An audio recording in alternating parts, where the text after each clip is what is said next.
horario que estaba previsto para esta clase.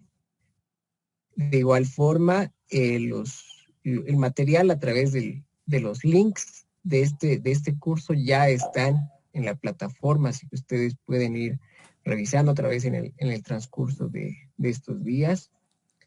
Comentarles 2 puntos importantes, ya que el material del anterior curso de IT fue cargado en el transcurso de estos días. El examen estará habilitado a partir de esta noche y tendrá la duración de todo el programa, o sea, es decir, hasta enero, para que ustedes también tengan la posibilidad y chance de dar una muy buena repasada al material, puedan tal vez despejar ciertas dudas con todos los links que se han podido ir cargando y de esta forma poder lograr un buen rendimiento a través de la prueba que se tiene ya en la plataforma y que estará habilitada esta noche. Correspondiente a este programa, a este curso actual de IP, los links ya están en la plataforma y el examen se habilitará el siguiente viernes, de igual manera durante todo el programa, para que ustedes también puedan ir preveyendo y armando su disponibilidad de tiempos para poder tener un buen rendimiento. Así que les agradezco bastante de parte de mí, de todos mis compañeros por parte de Huawei y también de parte del personal del Ministerio de Educación, quienes han hecho posible que todo esto sea hecho realidad y que ustedes también sean parte de este curso de actualización para que ustedes puedan tener la última tendencia informática a través de estos 4 temas que se están viendo actualmente con expertos locales, ¿no? Quienes son los ingenieros que están brindando las clases. Así que de esta manera voy a ceder la palabra a nuestro ingeniero experto, Rodrigo Diz, para que pueda iniciar esta última clase y obviamente se vean todos los detalles, no quede la menor duda. Y pues bueno, de esta manera ya les habría comunicado todos los pormenores acerca de los links y de las correspondientes evaluaciones que se tienen previstas. Perfecto. Muchísimas gracias, Chris, por la introducción, las palabras. Buenas tardes a todos nuevamente. Gracias por su puntualidad. El día de hoy quiero avanzar un poco rápido porque, bueno, ya son unos temas un poco más, no tan teóricos como los que hemos visto ya, ¿no? Pero que vale la pena repasar. Quiero tratar de acabar todo hasta lo que son las tecnologías WAN. Entonces, y bueno, con esto, tratar de avanzar hasta este punto, ¿no? Bueno, si no tiene mayor inconveniente, voy a pasar a comenzar. ¿Qué es lo que vamos a ver el día de hoy? Y vamos a iniciar con los servicios y aplicaciones de red. ¿Ok? Como prefacio, el Internet ha sido una parte integral de nuestras vidas, con una amplia gama de aplicaciones como transferencia de archivos, envío de correos electrónicos, video en línea, navegación web y juegos en línea.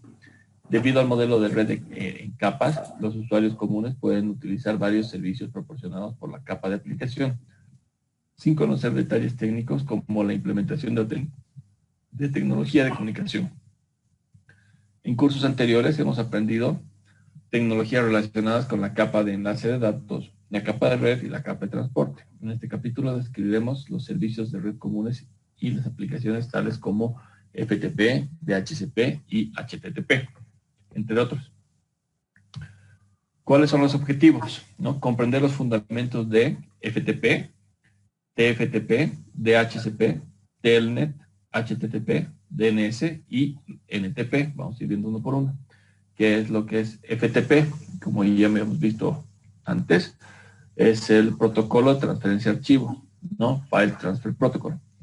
Y nos dice que la transferencia de archivos entre hosts es una función importante para las redes IP. Hoy en día las personas pueden transferir archivos convenientemente usando páginas web y buzones. Sin embargo, en la temprana Internet, antes de surgir el World Wide Web, el WWW, los sistemas operativos utilizaban únicamente interfaces de línea de comandos.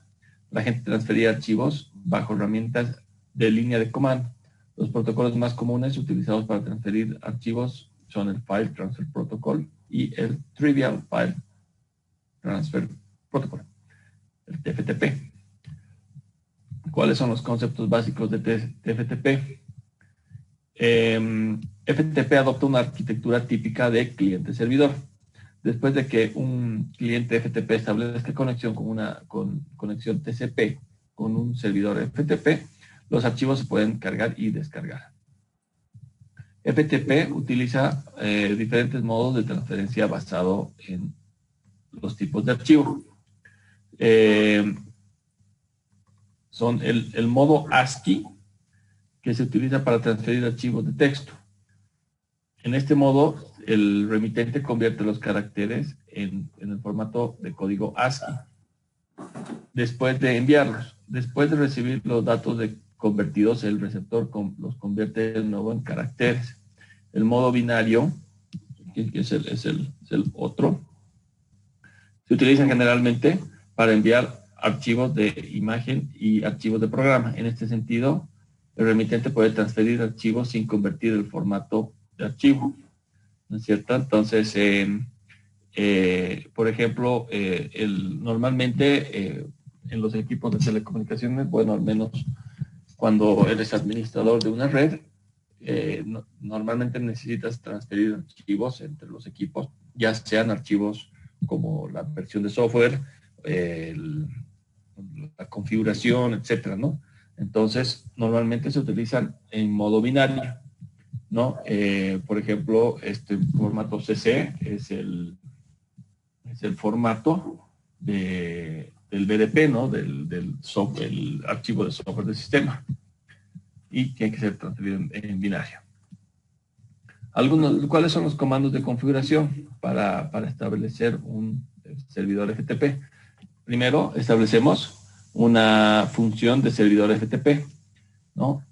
Con el protocolo FTP, si queremos que funcione en IPv6, se le aplique IPv6, si no, no, server enable.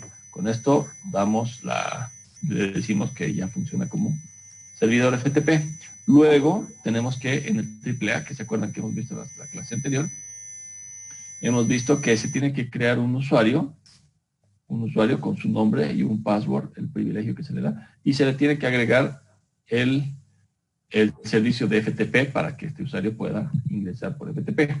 Y adicionalmente se le dice FTP, a este usuario se le dice cuando ingrese al servidor FTP, a qué directorio va a entrar, a qué ruta va a entrar, ¿no? Entonces, de esta forma se logra la comunicación FTP. El nivel de privilegio debe establecerse en nivel 3 o superior para lo que es FTP. De lo contrario, se produce un error en la conexión FTP. Entonces, este privilege level tiene que ser de 3 o más. Entonces, cuando un dispositivo con BDP que funciona como cliente FTP accede a un servidor FTP, ¿no? Esto es desde cuando ingresamos, decimos FTP y la IP, una IP que puede ser una WAN o puede ser la loopback del equipo, se ingresa un usuario y un password, ¿no? Y te dice user login in, que ha sido iniciado. Los comandos comunes utilizados para el dispositivo BDP funcionan como cliente FTP, ¿no? El comando ASCII, que establece el tipo de transferencia, ASCII, el modo binario también, que cuando ponemos bin o binario, establece transferencia para emitir modo binario, imágenes, ¿no? Y is, enumerar el contenido del directorio actual remoto, passive, ajuste del modo pasivo de alternancia, el valor predeterminado está activado, get, que es para descargar un archivo remoto, o put para cargar un archivo local en el host remoto, ¿no? Para traer y mandar, ¿no? Esos son los comandos. Un ejemplo de configuración FTP es cuando actualmente un router funciona como servidor FTP y el otro como cliente, ¿no? Estamos diciendo que la 10.1.1.2 es el cliente y la 10.1.1.1 es el servidor. Entonces hay que habilitar el FTP en el servidor FTP y crear una cuenta de sesión. Entonces el cliente FTP inicia sesión y ejecuta el comando get para descargar un archivo. Entonces, en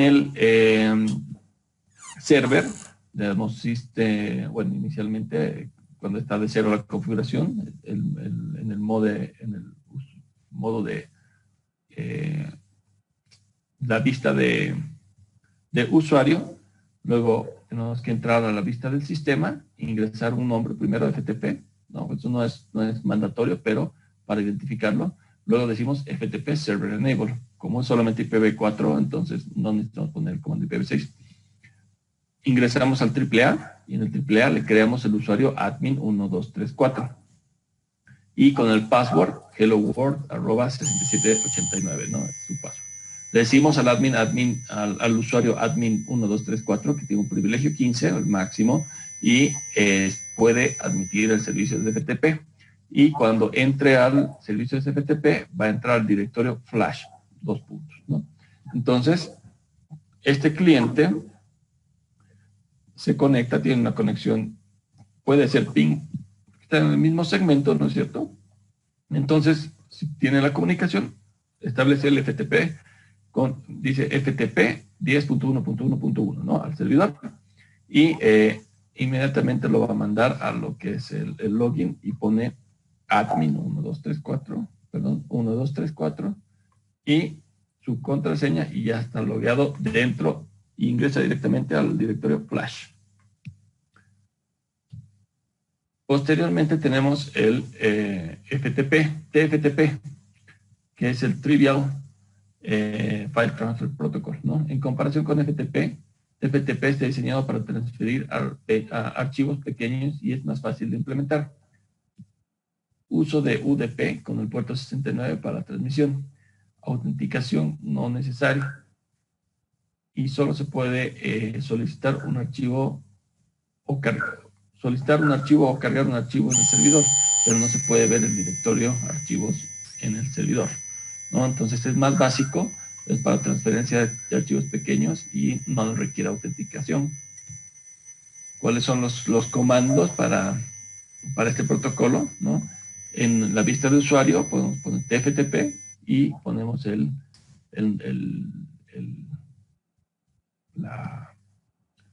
la IP del servidor, get file, ¿no? Entonces con o sea, no se necesita iniciar la sesión en el servidor TFTP y solamente necesita ingresar la dirección IP del servidor TFTP y el comando que corresponde con get, estamos diciendo, para copiar un archivo del servidor a nuestro equipo. Y con este otro comando TFTP ponemos la IP del server, put, ponemos el nombre del archivo, estamos dándole, enviando un archivo desde el cliente, desde nuestra posición hasta el servidor, ¿no? No se necesita iniciar sesión, ¿no? Solo hay que ingresar la dirección IP del servidor y el comando. Actualmente los dispositivos BLP pueden funcionar solamente como clientes de FTP, no así como servidores. Los equipos de Huawei, muy bueno. Este TFTP, en toda mi experiencia, lo he debido utilizar una sola vez, ¿no? Para un archivo pequeño. Y el que más se utiliza, lógicamente, más completo es el FTP como tal, ¿no? Entonces, no es mayor problema. Otro servicio es el servicio Telnet, ¿no? ¿Cuál es el escenario de aplicación de Telnet? Ya habíamos visto que Telnet es la forma de conectarse remotamente, ¿no? Entonces nos dice que para facilitar la administración del dispositivo mediante comandos, se puede utilizar Telnet para administrar los dispositivos. La administración de dispositivos a través de Telnet es diferente de la que se utiliza al puerto de consola. En el modo de administración de dispositivos basados en Telnet no se requiere ningún cable dedicado para conectarse directamente al puerto de consola o del servidor Telnet. Siempre y cuando la dirección IP del servidor Telnet sea accesible, o sea, tengamos ping, y los clientes Telnet puedan comunicarse con el puerto TCP23 del servidor Telnet, ¿no? Normalmente ese puerto 23 es para Telnet. Entonces, como pueden ver, no necesariamente necesitamos estar conectados directamente al equipo, y este equipo puede estar al otro lado del mundo, y si tiene un IP accesible desde nuestra posición, podemos ingresar por Telnet, ¿no? El dispositivo que se puede manejar con Telnet se llama servidor Telnet, y el dispositivo que conecta con el servidor se llama Telnet, se llama cliente Telnet. Muchos dispositivos de red pueden actuar como servidor Telnet y el cliente Telnet.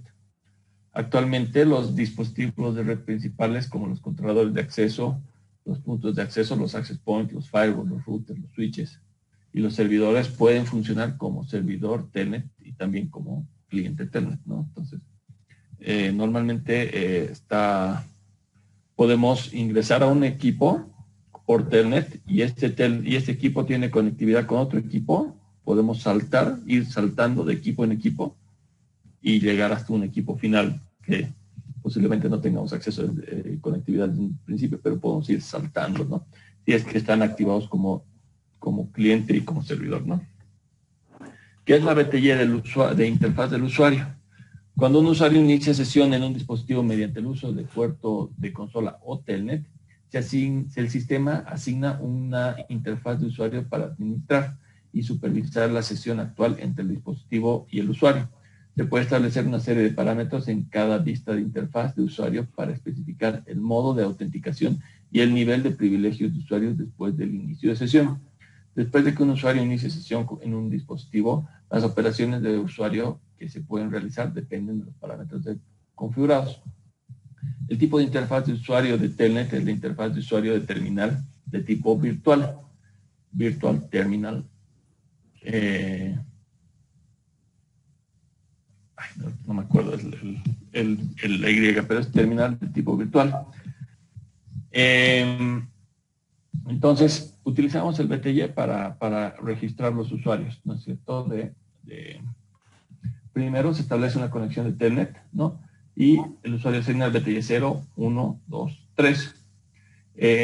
Asigna una interfaz de usuario inactiva con el número más pequeño de las interfaces de usuario BTY.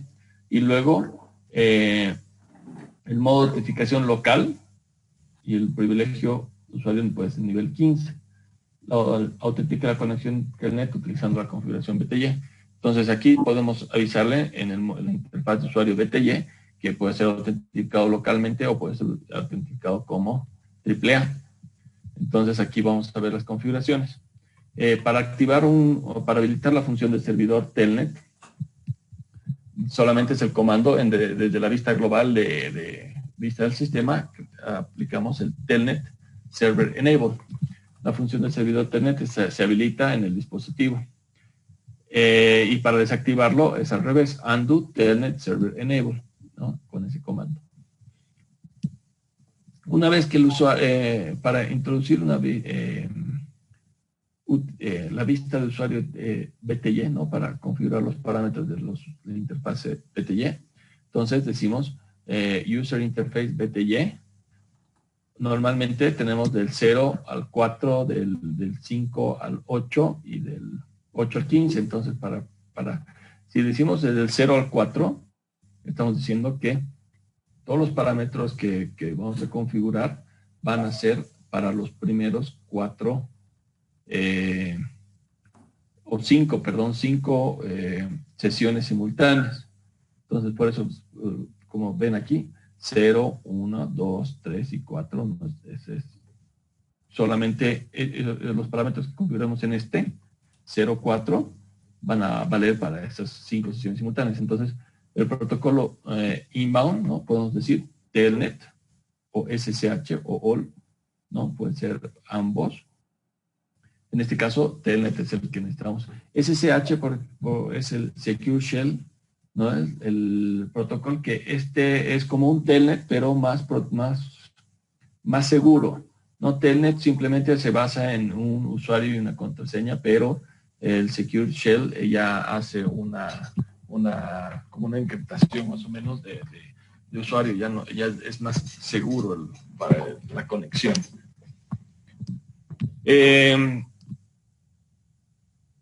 Y el comando que se utiliza para la autenticación de la contraseña y el modo de autenticación se hace de esta forma. En la vista de usuario del BTI, de la interfaz y el User Interface BTI 04, le decimos Authentication Mode.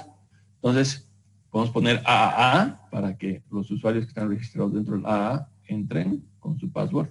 Podemos poner None para que no requiera ningún password, ninguna protección, ¿no? Esto no es muy recomendable porque estaríamos dando acceso libre a cualquiera que de Telnet al equipo.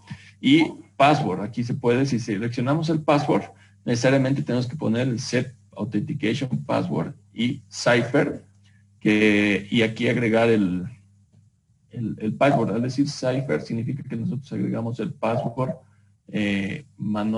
por ejemplo, password, no sé, Huawei 123, y luego cuando se muestra de nuevo en la configuración, aparezca cifrado, no se pueda leer el password. Entonces, esos son los parámetros que podemos utilizar. Aquí hay un ejemplo de configuración, ¿no es cierto? Que tenemos que configurar un cliente y un servidor, ¿no? Utilizando la autenticación AAA, crear un usuario con nombre Huawei, con la contraseña Huawei @123, y tenemos que hacerle iniciar sesión en el servidor. ¿Cuál es la forma? ¿No? Entramos al sistema, a la vista del sistema, ponemos Telnet Server Enable, ¿no? Para esto es para el servidor.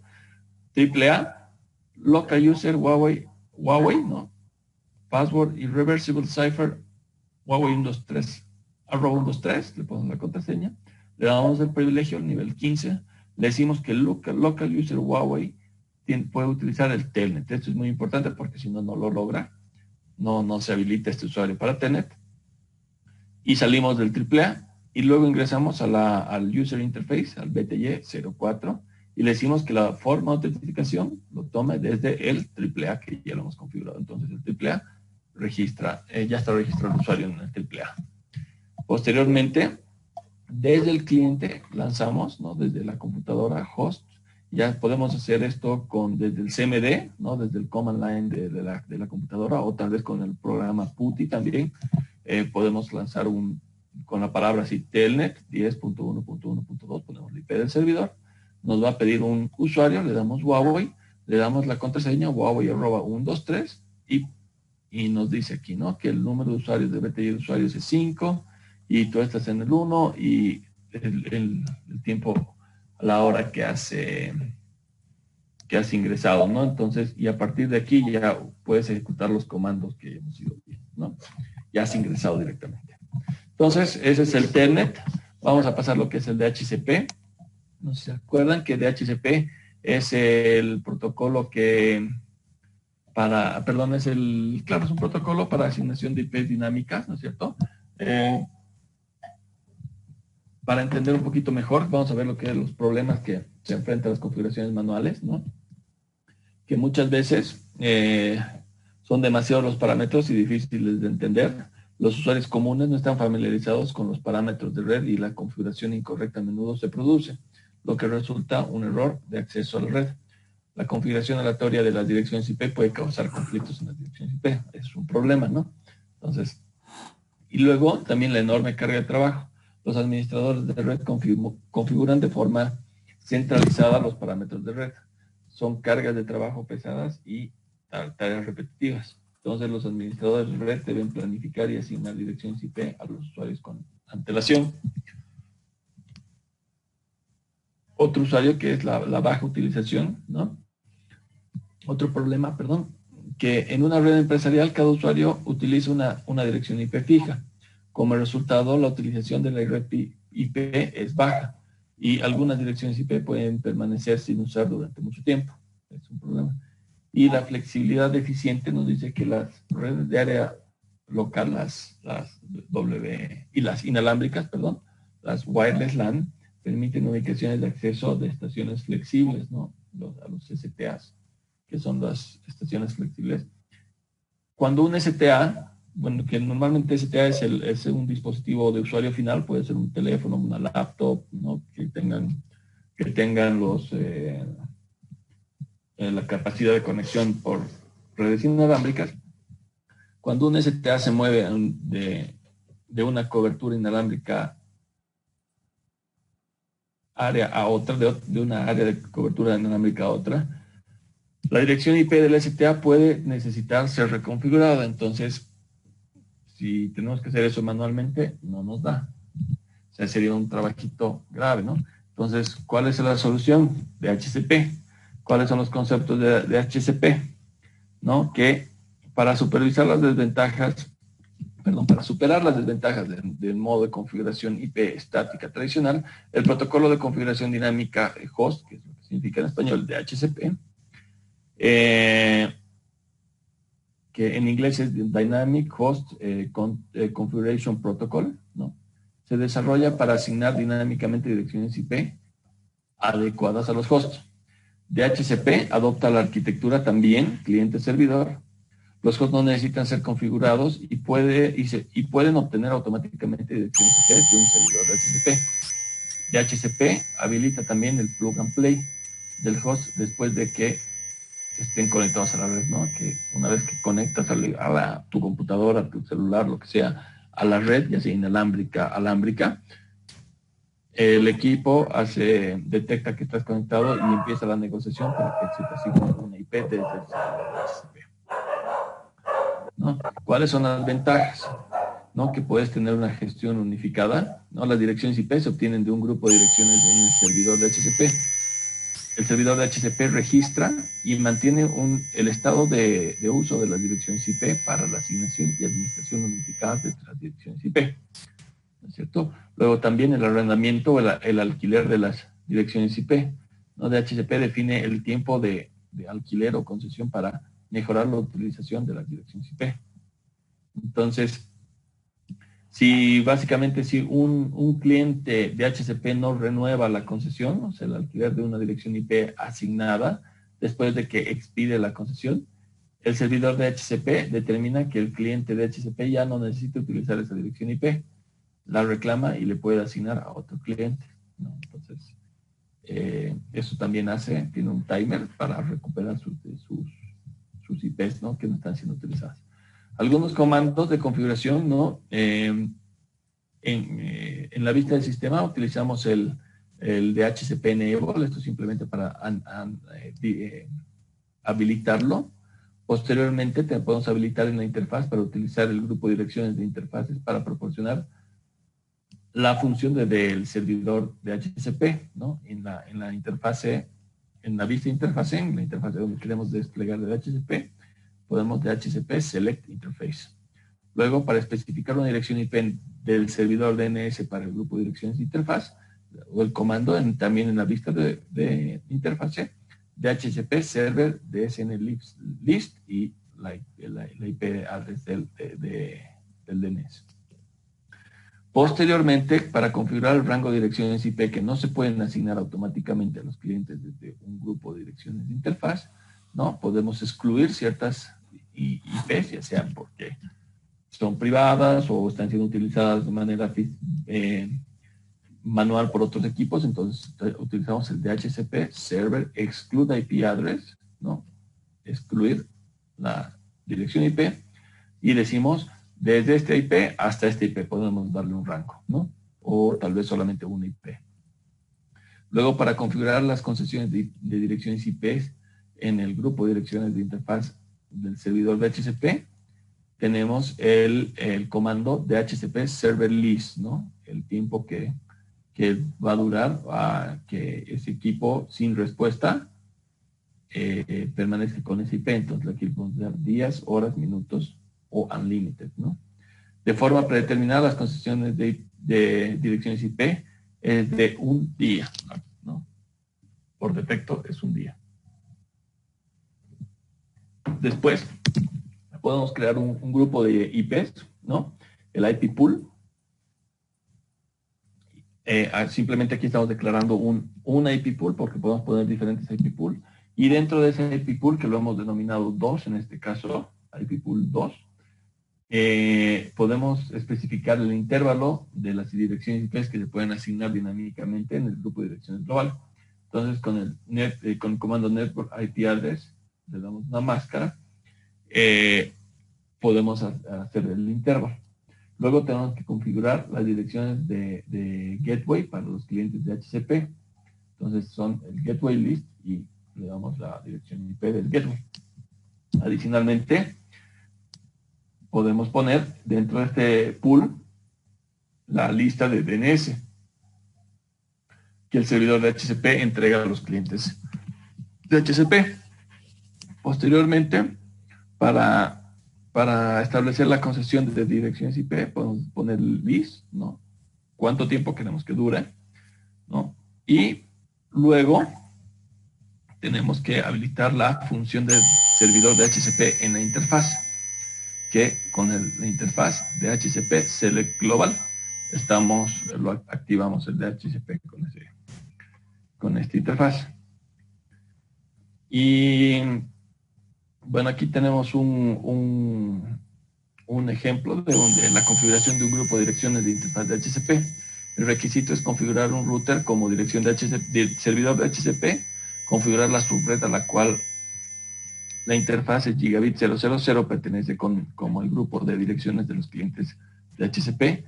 Fije la dirección IP de Gigabit 000 a la del servidor DNS y establezca la concesión en 3 días, ¿no? Entonces, primero configuramos el servidor de HCP, le damos DHCP Enable, luego entramos a la interfase.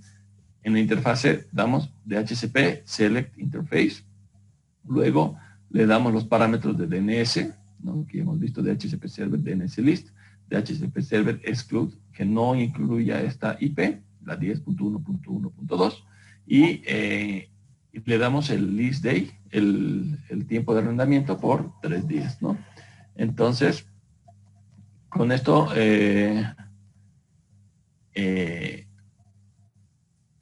hemos comenzado con esta parte de este ejemplo. Luego tenemos que este es otro ejemplo de cómo configurar un router como servidor de HCP y también configurar las IPs con un pool de utilizar un pool de IPs para los clientes de HCP. También establecer la dirección de puerta de enlace, dirección de DNS 1.1.1 y establecer la concesión de 10 días y habilitar la interfaz Gigabit para que sea el grupo de direcciones, ¿no? Entonces, la otra forma de configurar también, otro ejemplo es el de HCP Enable IP Pool, le damos Pool 2, así se llama, Pool 2, lo queremos llamar. Creamos, nos dice aquí que se ha creado un pool exitosamente. En el Pool 2 creamos Network 1.1.1.0 máscara 24, le damos la red. El Gateway List, ¿no? Que va a ser la 1.1.1.1. El DNS List es la 1.1.1.1 también. El tiempo de arrendamiento, List Day 10, ¿no? Luego salimos y entramos a la interfase 000 y le decimos DHCP Select Global, ¿no? Y cuando el Gigabit 000 recibe una solicitud de HCP, asigna una dirección IP al grupo de direcciones global. Esa es la forma como se configura DHCP. Posteriormente entramos a HTTP, ¿no es cierto? HTTP es el acceso a las páginas web mediante un navegador, ¿no? Cuando se introduce un localizador uniforme de recursos, o lo que es el URL en un navegador, ¿no? Las direcciones las direcciones web. El navegador puede obtener datos de un servidor web y mostrar el contenido de la página. El protocolo de transferencia de hipertexto, lo que es en español HTTP, es un protocolo de capa de aplicación para comunicación entre un navegador cliente y otro programa y un servidor web. HTTP adopta también la arquitectura típica de cliente-servidor y utiliza TCP para la transmisión, ¿no? Que es el URL, ¿no? Nos identifica de forma única la ubicación de una página web u otros recursos de Internet. Una URL puede contener más detalles como el nombre de una página de hipertexto, normalmente identificado por la extensión de nombre de archivo .html o .htm. Entonces, este es lo que es HTTP. Algunos antecedentes de HTTP, ¿no? En los primeros días de Internet, World Wide Web, que es el www, fue propuesto para compartir documentos. El www consta de 3 partes: lenguaje de marcado de hipertexto, lo que es el HTML, para mostrar el contenido para mostrar el contenido del documento en un navegador. HTTP, para transmitir los documentos de la red, y las direcciones URL para especificar ubicaciones del documento en la red.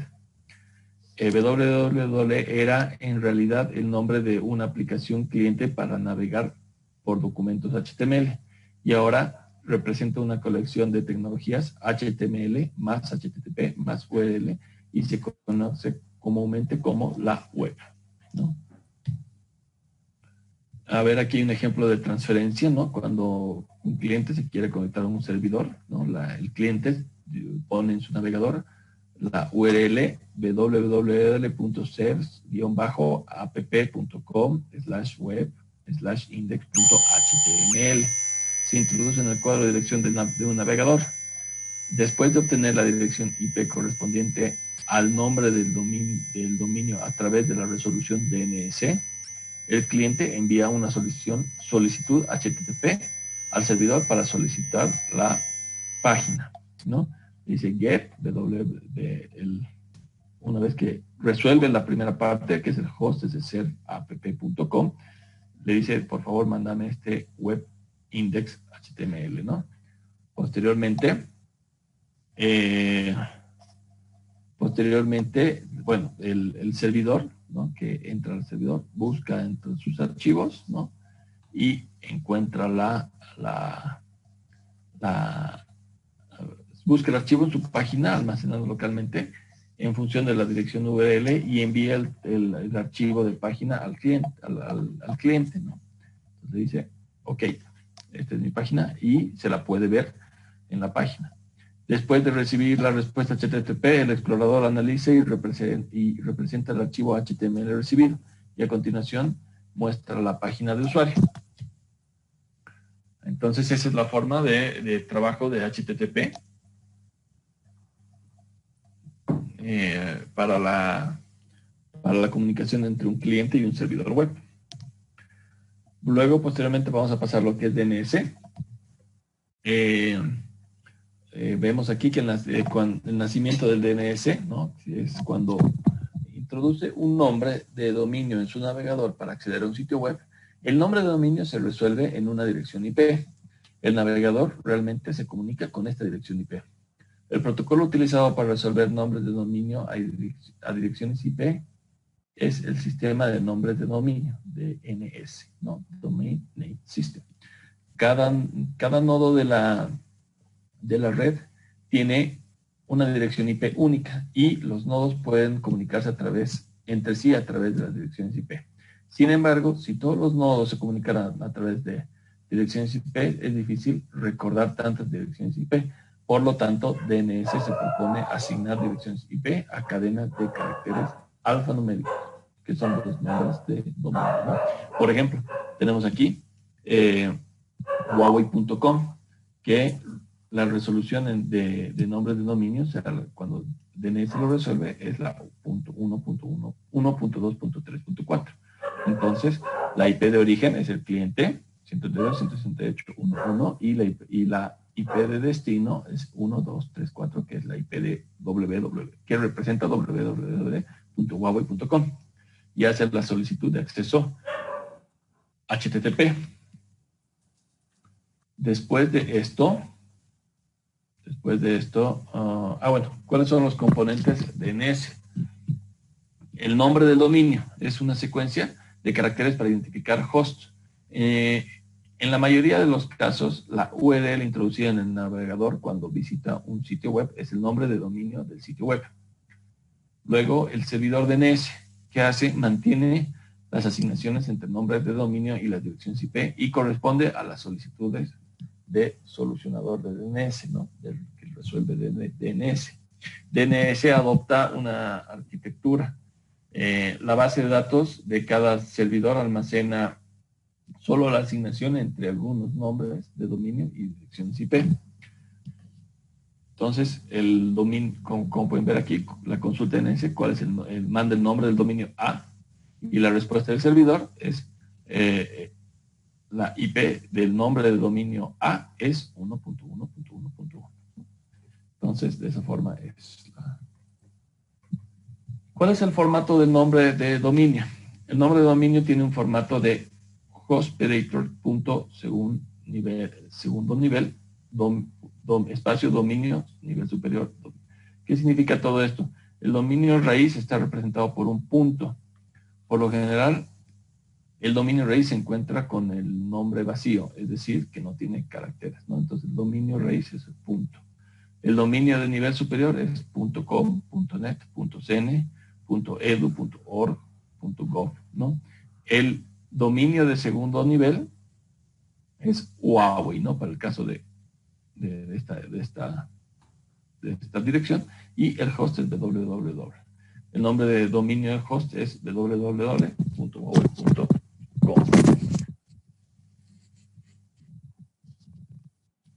Modos de consulta DNS. El DNS es un sistema distribuido. La base de datos de la mayoría de los servidores de DNS no tiene todos los registros de nombres de dominio. Cuando un cliente consulta un nombre de dominio desde el servidor DNS, pero el servidor DNS no tiene registro del nombre de dominio, el cliente puede continuar la consulta de cualquiera de las siguientes maneras. Consulta recursiva. Es cuando el servidor DNS consulta otros servidores DNS y devuelve el resultado de la consulta al cliente DNS. La consulta iterativa es cuando el servidor DNS informa al cliente DNS de la dirección IP de otro servidor DNS desde el que el cliente DNS puede acceder. Entonces tenemos dos formas, ¿no? Una, cuando el cliente le pide un servidor, este no la tiene, y este le consulta a otro servidor y que sí la tiene y le devuelve. La otra es cuando el servidor DNS le dice, yo no la tengo, pero este sí la tiene, entonces consúltale a él, ¿no? Así más o menos funciona. La recursiva y la iterativa. Posteriormente vamos a ver lo que es el protocolo NTP, ¿no? Que es NTP significa Network Time Protocol, ¿no? Que es cuando es un protocolo que sincroniza la hora de los relojes de cada equipo. Entonces, ¿cuáles son los requisitos? Se requiere un reloj consistente en todos los dispositivos, en muchos escenarios en las redes de campus empresariales.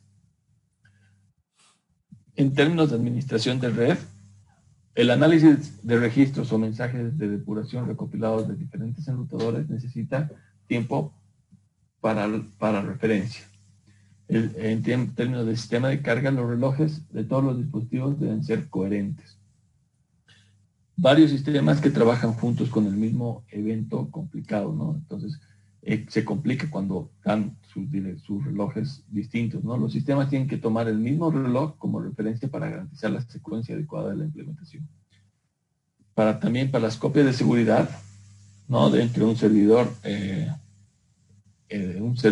de copias de seguridad y los clientes, los relojes en el servidor de la copia de seguridad y los clientes deben sincronizarse para que funcionen de mejor manera, ¿no? Y el tiempo del sistema, ¿no? Algunas aplicaciones necesitan saber el modo en el que los usuarios inician sesión, el momento, perdón, en el que los usuarios inician sesión en el sistema y la hora en que se modifican los archivos, ¿no? Entonces, es muy importante que los equipos de una red estén con sus relojitos sincronizado, ya para términos de troubleshooting, cuando hay alarmas, etcétera, y uno está comparando los logs de dos equipos y sus relojes están diferentes, no están iguales, entonces es más difícil, ¿no es cierto?, la resolución de los problemas. Entonces, existe este protocolo, ¿no? El Network Time Protocol, que resuelve esto, ¿no? Entonces, ¿cuál es la descripción general del Network Time Protocol? Si el administrador introduce manualmente comandos para cambiar la hora del sistema y la sincronización de la hora, que se puede hacer, ¿no? Manualmente, la carga de trabajo es pesada y no se puede garantizar la precisión. Por lo tanto, el Network Time Protocol, NTP, se diseña para sincronizar los relojes de los dispositivos. NTP es un protocolo de capa de aplicación que pertenece al conjunto de TCP/IP y sincroniza el tiempo entre el grupo de clientes y servidores de tiempos distribuidos. El NTP se basa en IP y en UDP. Y los paquetes NTP se transmiten usando UDP en el puerto número 123, ¿no? Actualmente los dispositivos de red convencionales, tales como los controladores de acceso, puntos de acceso, los firewalls, los enrutadores, los switches, servidores, ¿qué más? Bueno, esos sirven básicamente como clientes NTP y también algunos dispositivos también pueden servir como servidores NTP. Entonces, no necesariamente es poner un equipo separado como para que sea un servidor NTP. También puede ser un router, por ejemplo, un router de alta gama de Huawei, un N40, sirve como, funciona como servidor NTP, entonces todos los equipos pueden sincronizarse al router y tomar la hora del router y nosotros simplemente configuramos una hora correcta en el router, ¿no? Eso sería. La estructura de red NTP. El servidor de tiempo principal sincroniza directamente su reloj con un reloj de referencia estándar a través de un cable o radio. Normalmente el reloj de referencia estándar es un reloj de radio o el sistema de posicionamiento global, GPS también puede ser la fuente del reloj. Un servidor de tiempo en Stratum 2 sincroniza su reloj con el servidor de tiempo principal u otros servidores de tiempo de Stratum 2. Dentro de la red, los servidores de tiempo de Stratum 2 utilizan el NTP para enviar la información de tiempo a otros hosts en una red de área local. Cuando es Stratum, es un estándar jerárquico para la sincronización del reloj. Representa la precisión de un reloj. El valor de un Stratum oscila entre 1 y 15. Un valor más pequeño indica mayor precisión. El valor 1 indica la precisión del reloj más alta y el valor 15 indica que el reloj no está sincronizado, ¿no? Entonces, de esta forma es cuando muchas veces tenemos un servidor de hora principal, ¿no? Que es el que estamos viendo en Stratum 1. El servidor de tiempo en Stratum 2, ¿no? En Stratum 2. Servidor de tiempo en Stratum 2 en Stratum 3. Entonces, un poquito que se va disipando y desincronizando la estructura de tiempo de NTP. Entonces, es importante también hacer un pequeño diseño de esto para que no dé muchos saltos, ¿no? Porque se puede desincronizar, ¿no? Entonces, llegando a la parte final de este tema, vemos el quiz, ¿no? Entonces, las preguntas. ¿Qué modo de FTP se recomienda para transferencia de archivos, de registros y configuración en dispositivos de red? ¿Y por qué? Entonces, ¿cuáles son los modos que hay? ¿No? Existe el modo ASCII, ¿no? Y el modo binario. El modo binario es más aplicable a la transmisión de archivos que no son de texto y que no se pueden convertir, como los archivos de las versiones BDP, los .cc, ¿cierto? Entonces, el binario es el que se recomienda. La segunda pregunta, ¿por qué un cliente de HCP necesita enviar un paquete de solicitud de HCP al servidor de HCP para notificar su uso en una dirección IP particular después de recibir un paquete de oferta HCP? ¿No? Entonces, el paquete de solicitud de HCP de un cliente se transmite por lo que otros servidores de HCP de la red saben que el cliente ha seleccionado una dirección IP. determinada, asignada por el servidor de HCP. Esto garantiza que los otros servidores de HCP puedan liberar esta dirección IP asignada al cliente a través del paquete de oferta de HCP de Unifusión, de Unicast, ¿no? Entonces, esa vendría a ser la respuesta. Y la pregunta 3, ¿cuáles son las funciones de HTML, URL y HTTP? Entonces decimos que el HTML se utiliza para mostrar el contenido de una página. Lo que es la URL se utiliza para localizar la ubicación de la red de un documento o archivo, ¿no? Y HTTP se utiliza para solicitar y transferir los archivos, ¿no? El protocolo de comunicación. Entonces, con esto llegamos al resumen, ¿no?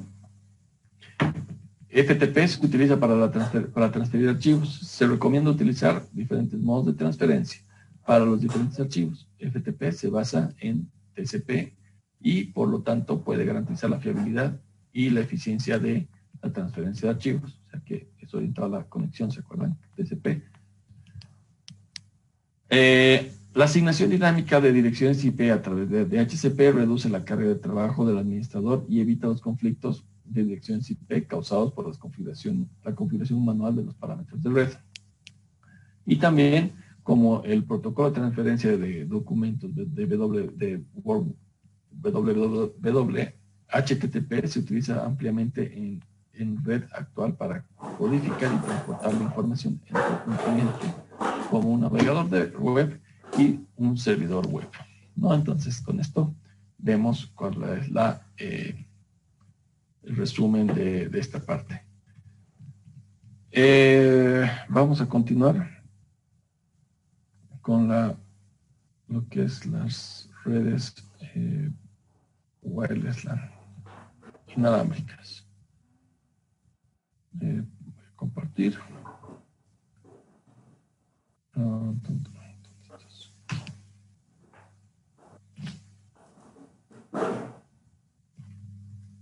Un segundito, por favor. Ok. ¿Cuáles son la descripción general de wireless LAN? ¿No? Que son las redes inalámbricas, ¿no? Las LAN, la Local Area Network, ¿no? Cableadas, son caras y carecen de movilidad. La creciente demanda de portabilidad y la movilidad requieren red de área local inalámbrica, wireless LAN. Wireless LAN es ahora el modo de acceso a la red más rentable y conveniente. Este curso presenta el desarrollo de wireless LAN en las diferentes fases, conceptos relacionados con las tecnologías wireless LAN, implementación y las configuraciones básicas de arquitectura de wireless LAN comunes y las tendencias de su desarrollo, ¿no? ¿Cuáles son los objetivos? ¿No? Al finalizar este curso podremos ser capaces de comprender los conceptos básicos de la red inalámbrica wireless LAN y la historia de la familia de los protocolos 802.11, que es también bastante importante. Les voy a decir más adelante por qué. Aprender acerca de los diferentes dispositivos wireless LAN, distinguir entre las diferentes arquitecturas de red wireless LAN, comprender el proceso de trabajo de la red inalámbrica y realizar las configuraciones básicas de la red. Descripción general de las redes inalámbricas, ¿no? Una red de área local inalámbrica, ¿no? Lo que es el wireless LAN, se construye utilizando las tecnologías inalámbricas. Las tecnologías inalámbricas mencionadas aquí incluyen no solamente lo que es el Wi-Fi, sino también lo que es los infrarrojos, el Bluetooth y Zigbee, ¿no? Que son las tecnologías que se utilizan más que todo para IoT, el Internet de las Cosas. La tecnología wireless LAN permite a los usuarios acceder fácilmente a una red inalámbrica y moverse dentro de la cobertura de esta misma red. Las redes inalámbricas se pueden clasificar en WPAN, WLAN, WMAN y WWAN, y las funciones de alcance de las aplicaciones. Entonces, ¿cuáles son, qué son las diferencias, no? Que redes de área local personales, que son las WPAN, Wireless Personal Area Network, que vendrían dentro de este conjunto, dentro de lo que es el Bluetooth, el Zigbee, NFC, HomeRF, etcétera, que son tecnologías que se utilizan comúnmente para dentro de esta WPAN, ya Wireless Personal Area Network, ¿no? Las WLAN, que son las más comunes en las redes de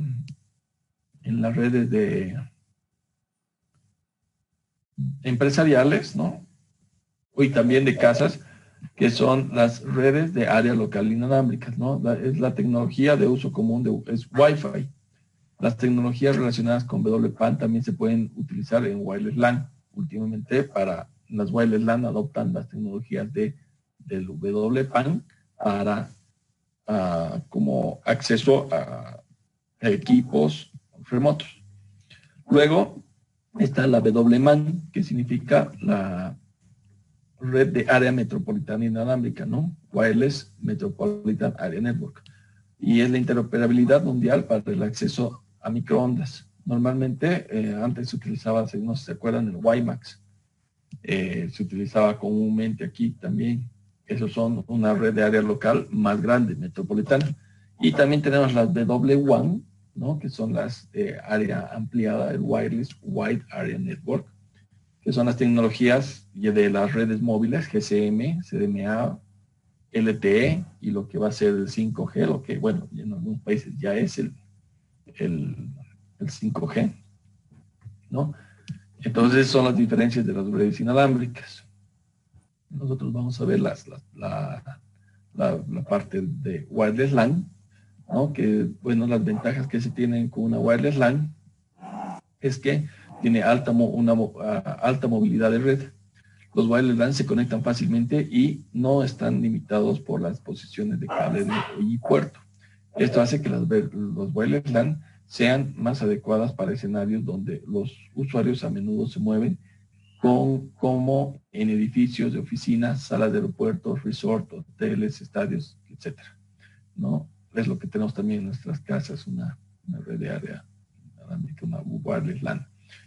Y también la implementación flexible de la red, ¿no? Que las wireless LAN proporcionan cobertura de red inalámbrica en lugares donde los cables son difíciles de implementar, como los subterráneos y las carreteras. Los wireless LAN reducen el número de cables requeridos y ofrecen bajo costo. Simplifican la implementación y tienen una alta escalabilidad, ¿no? Entonces, vale recalcar que la tecnología wireless LAN que descrita en este documento se implementa sobre la base de los estándares 802.11, es decir, una red inalámbrica wireless LAN, y utiliza señales de frecuencia de 2.4 gigas o 5 gigas como medio de transmisión. Eso lo vamos a ver. Entonces, ¿cuáles son los estándares de la IEEE 802.11, que se encuentran en las dos capas inferiores del modelo TCP/IP equivalente? En la capa de enlace de datos proporciona acceso a canal direccionamiento, comprobación de trama de datos, detección de errores y mecanismos de seguridad. Y la capa física transmite flujos de bits a través de una interfaz de aire, por ejemplo, especificando la banda de frecuencias, ¿cierto? Entonces, cuando se creó lo que es el wireless LAN en 1999, la alianza Wi-Fi se llamó Wireless Ethernet Compatibility, lo que es el WSA en ese momento. Luego, en octubre del 2002, WSA fue renombrado como Wi-Fi Alliance. La primera versión del 802.11 fue lanzada en 1997, como vemos aquí, en 1997. Ese es podríamos denominarlo lo que es el Wi-Fi 1. Los estándares más conocidos que afectan a la evolución del Wi-Fi son el 802.11b, 802.11a, .11g, .11n y el .11ac, ¿no? B. que es el AGNAC, ¿no? En su web 1 y web 2. Wi-Fi 2, Wi-Fi 3, Wi-Fi 4 y Wi-Fi 5. Entonces, cuando se lanza el estándar, ahorita estamos en una fase de donde está el estándar 802.1ax. Y la Wi-Fi Alliance cambia el nombre de esta nueva especificación de Wi-Fi a lo que es el Wi-Fi 6. ¿Ya? Y el 802.11ac, que es lo que es el Wi-Fi 5, de esa forma es como lo han denominado. Wi-Fi 6 al último, Wi-Fi 5 lo que es AC, Wi-Fi 4 lo que es N más que todo, ¿no? Para los que más se conocen. ¿Qué diferencias hay entre todos estos, no? Desde el principio solamente funcionaba en la banda de frecuencia de 2.4 gigas, que es la banda abierta. En realidad todos trabajan en 2.4 gigas, exceptuando los Wi-Fi 11AC. Y trabaja solamente en 5 gigas, ¿no? Pero normalmente un access point siempre tiene todos los protocolos, ¿no? Y actualmente los últimos access point ya vienen con Wi-Fi 6 incorporado, que ya están volando todos los equipos de acceso, los equipos access point, ya toditos están saliendo con 802.1ax. Entonces, si uno quiere comprarse un access point en este momento, hoy en día, le conviene comprar un equipo que soporte Wi-Fi 6, porque a la hora de ya los celulares, las computadoras ya están saliendo con Wi-Fi 6 incorporado. Esto nos da, y bueno, las ventajas que nos da Wi-Fi 6 las vamos a ver más adelante, pero básicamente la velocidad de transferencia es mucho mayor, ¿no? Entonces, ¿por qué les decía que es importante aprender estos conceptos y estas nomenclaturas? Porque muchas veces cuando uno compra un enrutador, dicen, no, o para una casa, digamos, es el AC552, digamos, ¿no? Y ya se hace referencia a que solamente soporta hasta el protocolo 802.1ac. Y bueno, normalmente sus predecesores también. Entonces, ¿cuáles son los conceptos básicos de wireless LAN? ¿Ya? Tenemos un router inalámbrico, que es lo que es para las casas, ¿no es cierto? Un routercito. Pero para las empresas necesitamos lo que es un access controller, que es un controlador de acceso.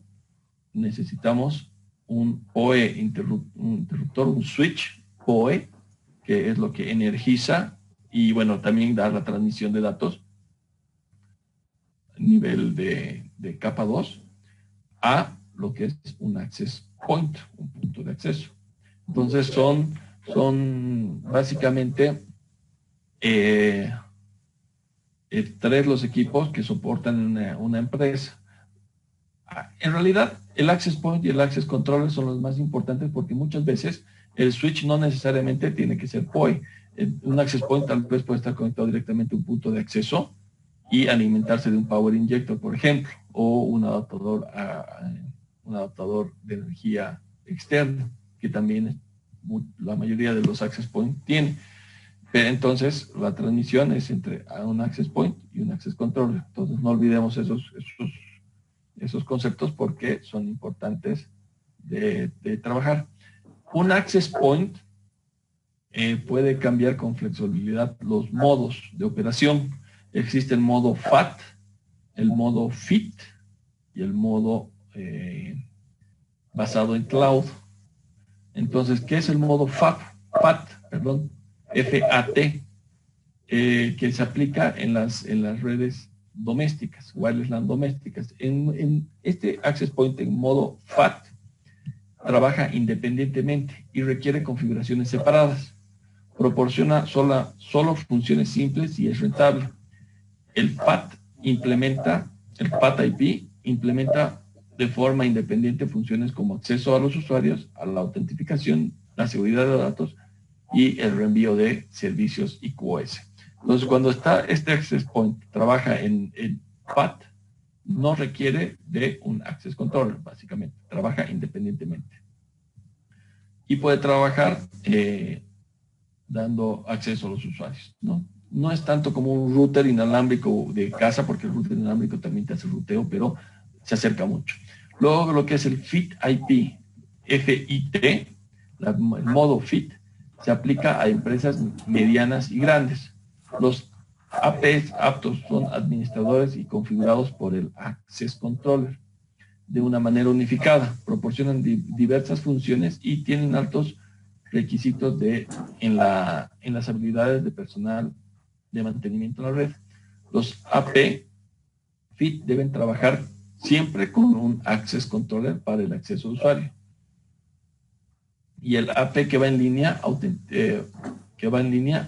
autenticación, ruteo, administración de la AP. O sea, el Access Controller se ocupa de lo que es la autenticación, ruteo y la administración del AP.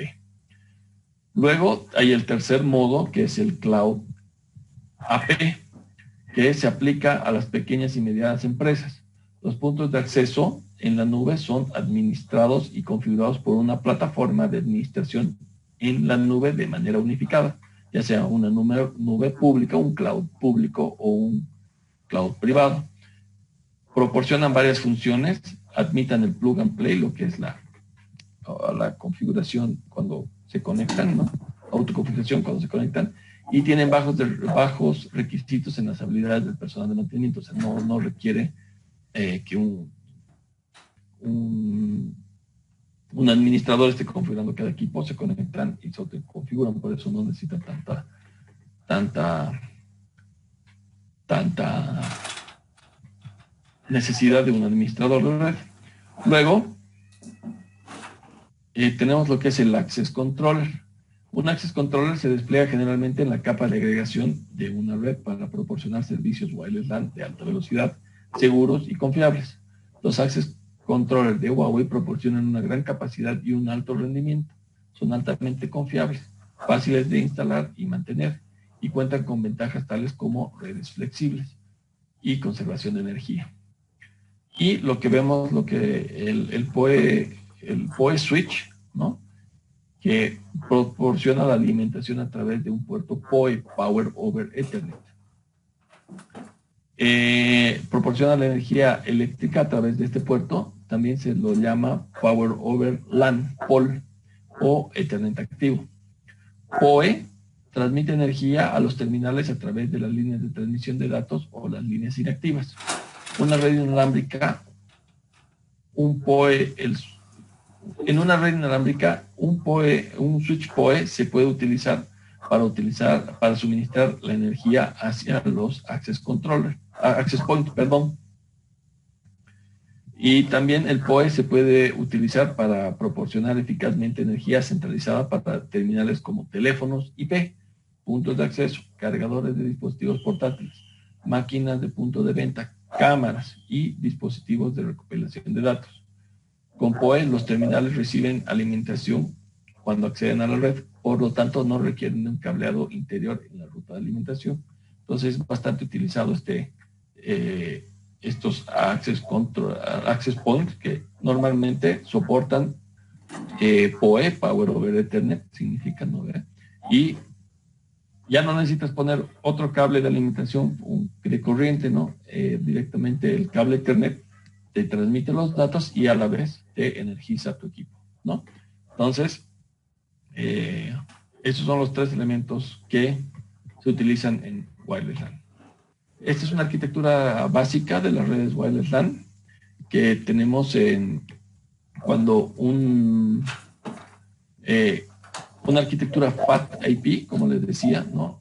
Tenemos una red de campus, es la parte de la red cableada, ¿no? Y se conectan a los switches, ¿no? Y aquí acá los access points, este es el simbolito del access point, ¿no? Cada access point es configurado manualmente e independientemente de esto, ¿no? Entonces, no charlan entre sí y tampoco hacen una convergencia roaming que se podría hacer con otro, ¿no? La arquitectura access point más FIT IP, FIT, sí, esto sí, todos son controlados a través de un equipo, el Access Controller, y todos charlan entre todos. O sea, El Access Controller trabaja como el equipo, el cerebro, si quieren. Entonces hace que los usuarios puedan inclusive hacer un roaming entre los diferentes access points, ¿no? Cambio de celda. Entonces esa es la diferencia entre lo que es la arquitectura FAT y la arquitectura FIT, ¿no? En este curso normalmente vamos a hablar de esta, ¿no? Del access point, del access controller más el access, más el FIT IP. Algunos conceptos que necesitamos saber es AC significa Access Controller, AP, Access Point, ¿no es cierto? Los que proporcionan los accesos a los STAs, que vendrían a ser los terminales, como les decía, STAs, que normalmente soportan estos protocolos 802.11, ya sea en cualquier versión, pero que sea compatible con la del Access Controller, ¿no? Access Point, perdón, ¿no? Entonces esos son los y otro concepto importante que es el CAP-WAP, que es un protocolo, perdón, eso es la traducción es control y aprovisionamiento de punto de acceso inalámbrico. Es un mecanismo de encapsulación y transmisión definido por el RFC 5415 para implementar la comunicación entre los access point y los access controller. Este CAP-WAP es como un canal de señalización entre un FIT IP, entre el access point y el access controller, ¿no? Básicamente. Siguiente, una arquitectura distribuida ágil. La característica de esta arquitectura es que la arquitectura distribuida ágil divide un access point en un access point central y unidades remotas, EDUs. El access point central puede manejar las EDUs múltiples y proporcionan una buena cobertura y reduce los costos. Las EDUs se pueden utilizar en las arquitecturas FAT AP y la AC, las Access Controller más FIT IP y lo que es el Cloud Management. No, este es otro tipo de Access Point. Ya, este es un Access Point que, si quieren, trabaja con EDUs, que son las unidades remotas, Remote Units, que básicamente yo los veo como si fueran unas antenas del Access Point. Es una extensión de antenas, yo lo veo así, de esa forma. Normalmente este tipo de equipos se lo utilizan, por ejemplo, para hoteles, ¿no? Que en el piso de un hotel se coloca un access point central y en cada dormitorio se utilizan las EDUs. Entonces, con eso la cobertura del hotel está garantizada en cada habitación, ¿no es cierto? Entonces, es otro tipo de access point distribuido, ágilmente distribuido. ¿Qué es lo que es el CAP-WAP, ¿no? Lo que les mencionaba. Control y aprovisionamiento de puntos de acceso inalámbricos. Se define cómo administrar y configurar los access points, es decir, un access controller maneja y controla los access points a medida de una manera centralizada a través de los túneles CAP-WAP. ¿Cuáles son las funciones de estos túneles? Mantienen el estado de corriente del access controller, mantiene el estado de corriente de access controller y los access points. Permite que el access controller administre los access points y entregue las configuraciones de servicio a los access points. Permite que los access points intercambien datos enviados por los STAs, ¿no? los terminales, con el access controller a través de los túneles CAP-WAP cuando se utiliza en modo de reenvío de túnel, ¿no? Entonces, esto es lo que hace, la funcionalidad de estos túneles CAP-WAP son importantes y dentro de una red grande se tiene un túnel por cada access point, ¿no? Eso es lo principal. Access point y access control networking, ¿no? Los modos de red de access point de AP y AC se clasifican en las redes de capa 2 y las redes de capa 3. Las redes AP-AC de capa 2, ¿no? Las redes de capa 2, los APs están conectados con un access point directamente o a través de una red capa 2. Las características de red de capa 2, implementación rápida. Es aplicable a redes simples o temporales, pero no a redes muy grandes, ¿no? La comunicación entre una AP y un access point en una red capa 2 nos dice que es para redes más simples, ¿no? Ya utilizando VLANs, ¿no es cierto? Mientras que en capa 3 los access points están conectados con un access controller a través de una red capa 3, ¿no? A través de IPs. En la red real, un access controller puede conectar con docenas e incluso cientos de access points, que es generalmente complejo. En la mayoría de los casos, la red de capa 3 utiliza una red muy grande, ¿no? Entonces, podemos ver que cuando implementamos una red muy grande, porque un access controller puede controlar, existen access controllers que soportan desde 256 access points hasta 10.000 access points, ¿no? Entonces, establecer VLANs para 10.000 access points es muy complicado. Entonces, una red capa 3 nos da una solución, ¿no? Decimos que el access point tiene un IP y todos estos equipos, los access points, tienen que llegar a esa IP y nosotros simplemente en la red capa 3 le damos el enrutamiento necesario. El modo de conexión DECA, ¿no? El modo de conexión de trayecto, el AC se despliega en la trayectoria de reenvío de tráfico y el tráfico de usuario pasa a través del access controller. Esto consume la capacidad de reenvío de la LAAC, lo que es no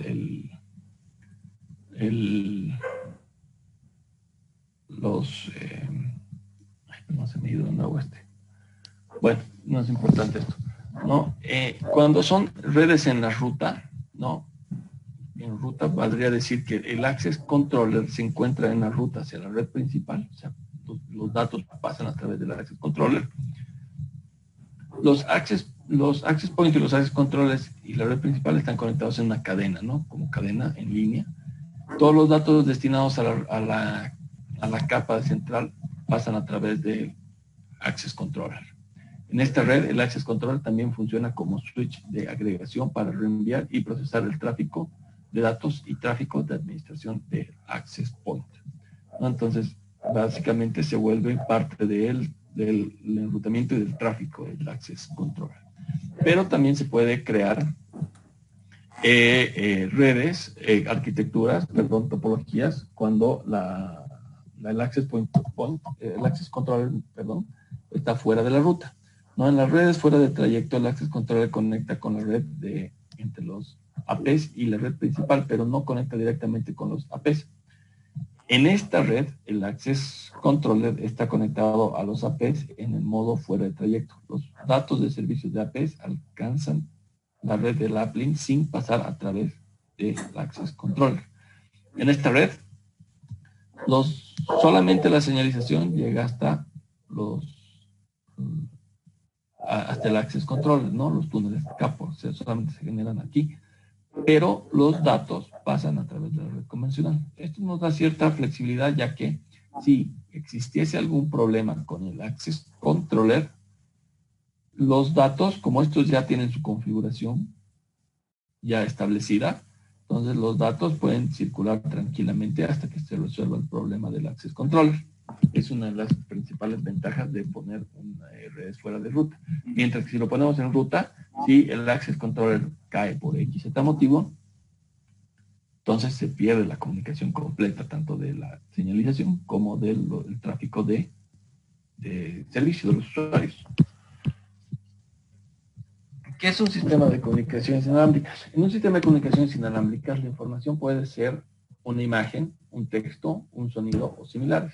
El dispositivo de transmisión aplica primero la codificación de origen para convertir la información de señales digitales que permiten el cálculo y procesamiento de circuitos y luego en ondas de radio mediante la codificación y modulación de canales. ¿no? Entonces el sistema de comunicación viene de una fuente, sea en el dispositivo de transmisión, se codifica, se modula, luego es el canal es el medio de transmisión, ¿no es cierto? Llega al dispositivo de recepción, se demodula, se decodifica y llega al destino, ¿no?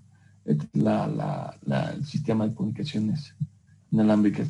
Esta parte es las redes es en el aire, ¿no? Utilizado por radiofrecuencias.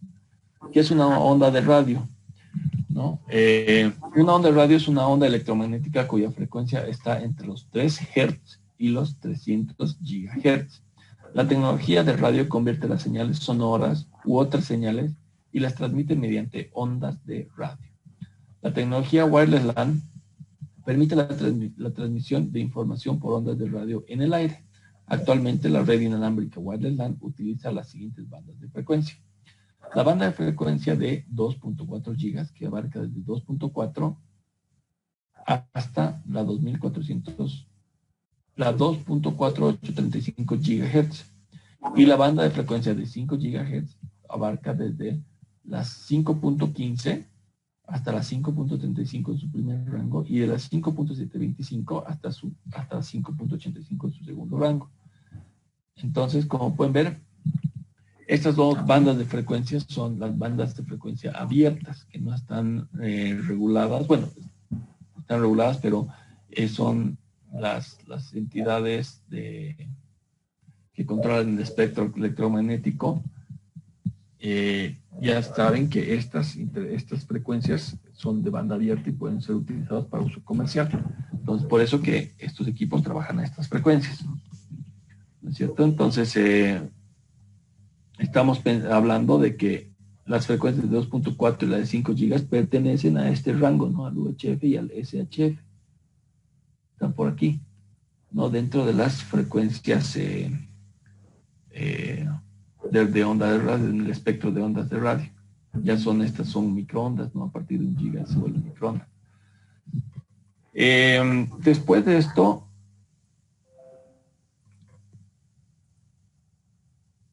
¿qué es un canal de radio? Un canal de radio transmite la información y un canal de radio es una onda de radio en el espacio. Dado que las ondas de radio son omnipresentes, el uso aleatorio de recursos del espectro causará problemas de interferencia sin fin. Por lo tanto, además de recibir las bandas de frecuencia utilizables, los protocolos de comunicación inalámbrica también pueden dividir con precisión los rangos de frecuencia, ¿no? Entonces, podemos ver que en la banda 2.4 y en la banda de 5 gigas podemos subdividir el rango que nos otorga de banda abierta en distintos canales, ¿no es cierto? Normalmente el ancho de banda de cada canal es de 20 MHz en la parte de 2.4. En la parte de 5 gigas, en el espectro de 5 gigas, podemos utilizar anchos de banda de canales desde 20, 40 hasta 80 MHz. Mientras más grande es el ancho de banda de la frecuencia, mientras más ancho más grande es el ancho de banda de canal, entonces se puede transferir mayor cantidad de datos y se puede lograr una mayor velocidad de transferencia de datos entre un access point y un STA, ¿no? Entonces, se pueden la banda de 2.4 se define entre 1 y 14 canales. Son 14 los que podemos ver, y eso lo podemos ver muchas veces seguramente en nuestras casas. Tenemos nuestro access point. En la frecuencia de 2.4 podemos configurar el canal que queremos, ¿no? Tal vez nuestro vecino está utilizando el 7, entonces podemos saltar al 11 o al 6 o al 1, etcétera, ¿no? Entonces podemos cambiar el canal. Después, normalmente, los canales que no se sobreponen son el 1 y el 6, normalmente porque están súper separados, ¿no? Todos los demás se sobreponen, pero el 1 va desde aquí y comienza, no se sobreponen entre ellos. Entonces, normalmente siempre te recomiendan utilizar el 1 o el 6. O también el 11 también es el canal que se recomienda, que no está sobrepuesto. En la banda de frecuencia de 5 gigas, hay mayor cantidad de canales, son de recursos de espectro más ricos, ¿no? Entonces, como les digo, es variable, puede ser de 20 MHz, de 40 MHz, 80 MHz, el ancho banda de cada canal, lo cual nos puede dictar la cantidad de canales, ¿no? 20, 40, 80, mayor, menores canales, ¿no? Pero es más, al ser una frecuencia más alta, también las velocidades pueden ser mayores. ¿Qué es el BSS, SSID y el BSSID? Entonces, el conjunto de servicios básicos, que es el BSS, es un área cubierta por un access point y los STA de una BSS pueden comunicarse entre sí, ¿no? Entonces, un conjunto de servicios básicos es un área que cubre el access point y los equipos que están conectados se pueden comunicar entre sí. Lo que es el identificador básico del conjunto de servicios, el BSSID, prácticamente es un identificador de red inalámbrica que es representado por la MAC address del access point. Luego tenemos el SSID, que es el identificador de conjuntos de servicio, que lo único que identifica es una red inalámbrica.